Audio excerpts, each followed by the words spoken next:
Assalamualaikum warahmatullahi wabarakatuh. Perkenalkan, nama saya Lola Regina Gantasa, NPM 225201114. Di sini saya akan mempresentasikan tugas kuliah dengan mata kuliah Etika Profesi Hukum, dosen pengampu Ibu Rildal Murniati, SHM Hum. Di sini makalah saya berjudul Peran Etika Profesi Hukum dalam Membangun Kepercayaan Publik Terhadap Sistem Peradilan.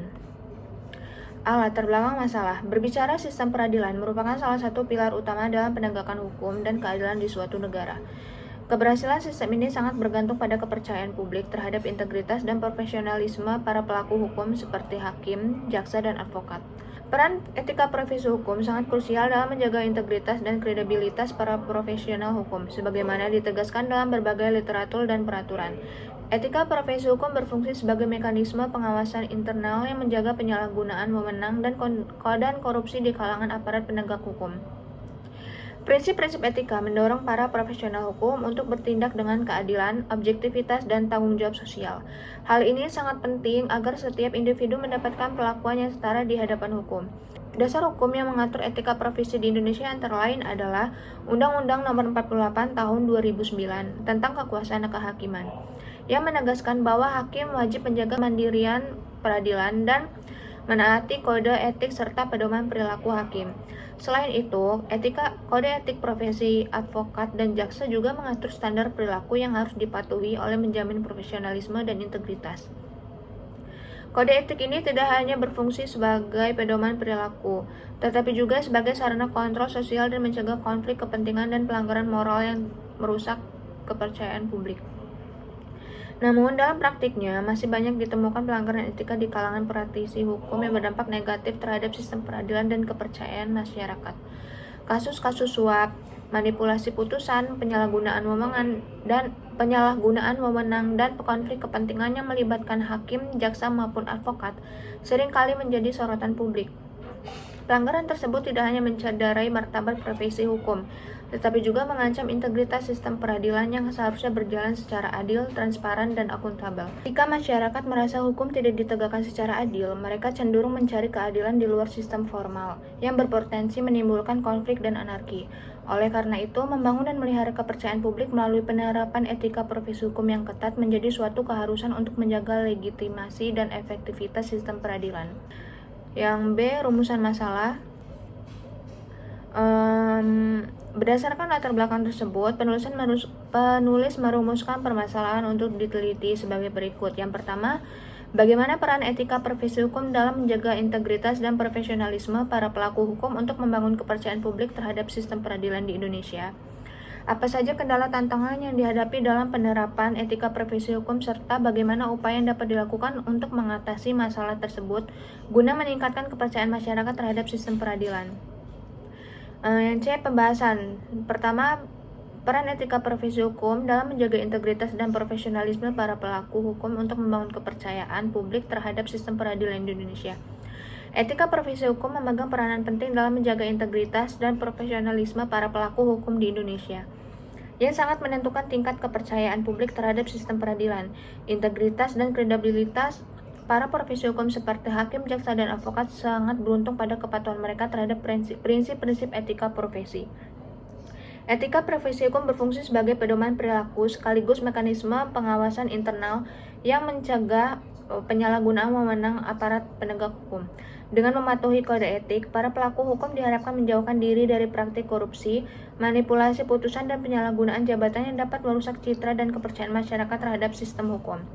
Prinsip-prinsip etika profesi hukum seperti kejujuran, keadilan, dan objektivitas dan tanggung jawab sosial menjadi pondasi moral yang harus dijunjung tinggi oleh setiap pengemban profesi hukum.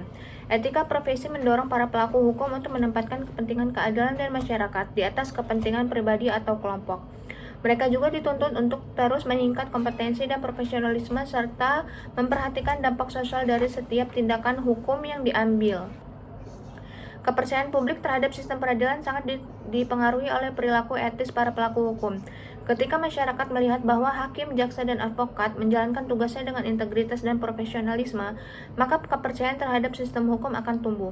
Sebaliknya, pelanggaran etika yang dilakukan oleh aparat hukum seperti kasus suap, konflik kepentingan, atau manipulasi bukti dapat menurunkan kepercayaan masyarakat dan menciptakan krisis legitimasi terhadap sistem peradilan. Kasus-kasus pelanggaran etika di sektor hukum di Indonesia, seperti yang melibatkan aparat penegak hukum dalam kasus suap atau penyalahgunaan wewenang, menjadi bukti nyata bahwa lemahnya integritas dapat merusak kredibilitas institusi hukum. Pelanggaran tersebut tidak hanya mencoreng nama baik individu pelaku, tetapi juga berdampak sistematik terhadap kepercayaan publik terhadap lembaga peradilan secara keseluruhan.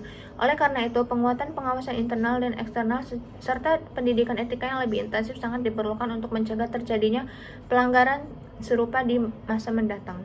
Yang kedua, kasus suap avokat dan panitera di Pengadilan Jakarta Utara tahun 2016. KPK melakukan operasi tangkap tangan atau OTT terhadap seorang advokat dan panitera Pengadilan Jakarta Utara diduga melakukan transkrip suap untuk memenangkan perkara. Kasus ini menambahkan daftar panjang advokat yang terjerat korupsi dan menunjukkan jaringan mafia peradilan yang erat kaitannya dengan lembaga pengadilan. Kasus ini mempertegas lemahnya pengawasan organisasi advokat dan Mahkamah Agung dalam mengawasi anggotanya, sehingga praktik mafia peradilan makin marak. Yang ketiga, kasus suap hakim Pengadilan Negeri Jakarta Selatan dan Pengadilan Tipikor Jakarta Pusat pada tahun 2025.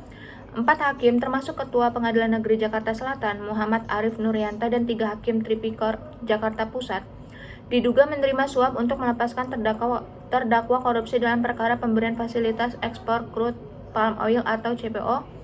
3 korporasi besar sawit menjadi terdakwa dalam perkara ini yang diputus pada tahun 2025. Kasus ini menunjukkan adanya kolusi mafia peradilan dengan oligarki industri sawit. Nilai suap yang terungkap mencapai ratusan juta rupiah dan menetapkan tersangka ini menjadi bukti nyata praktik jual beli putusan yang merusak sistem peradilan. Para praktisi hukum kadang terjebak dalam situasi di mana kepentingan pribadi atau institusional bertentangan dengan kewajiban profesionalnya. Konflik kepentingan ini sulit diatasi tanpa pengawasan yang ketat dan mekanisme transparan. Selain itu, pemerintah dan lembaga swasta perlu memperluas program bantuan hukum dan meningkatkan akses masyarakat terhadap pelayanan hukum yang terjangkau dan berkualitas. Sosialisasi hak-hak hukum kepada masyarakat juga harus ditingkatkan agar mereka lebih sadar dan mampu memperjuangkan keadilan melalui jalur hukum yang benar. Kesimpulan dari makalah ini, penerapan etika profesi hukum menghadapi berbagai kendala dan tantangannya seperti masih adanya praktik korupsi, konflik kepentingan, lemahnya pengawasan internal, dan kurangnya pendidikan etika yang berkelanjutan. Faktor-faktor ini menyebabkan pelanggaran kode etik yang merusak citra profesi hukum dan menurunkan kepercayaan masyarakat terhadap lembaga peradilan. Selain itu, perkembangan teknologi dan kompleksitas kasus hukum juga menuntut adaptasi etika yang lebih dinamis agar tetap relevan dan efektif. Untuk mengatasi kendala tersebut, perlu dilakukan penguatan pendidikan dan pelatihan etika profesi hukum secara berkelanjutan bagi seluruh praktisi hukum. Peningkatan pengawasan dan penegakan kode etik melalui lembaga-lembaga profesi dan pengawasan independen yang sangat penting agar pelanggaran dapat ditindak secara tegas dan transparan. Selain itu, sosialisasi tentang pentingnya etika profesi kepada masyarakat dapat meningkatkan kesadaran publik sehingga turut mengawasi dan menuntut profesionalisme aparat hukum. Upaya lain yang perlu dilakukan adalah pemanfaatan teknologi informasi untuk meningkatkan transparansi dan akuntabilitas dalam proses penegakan hukum dan pengawasan etika. Sistem pelaporan pelanggaran secara online dan publikasi hasil penanganan kasus dapat memperkuat kepercayaan publik. Selain itu, pemberian saksi yang tegas dan konsisten terhadap pelanggaran etika akan memberikan efek jera dan memperbaiki citra sistem peradilan. Terima kasih. Sekian presentasi saya. Saya akhiri. Wassalamualaikum warahmatullahi wabarakatuh.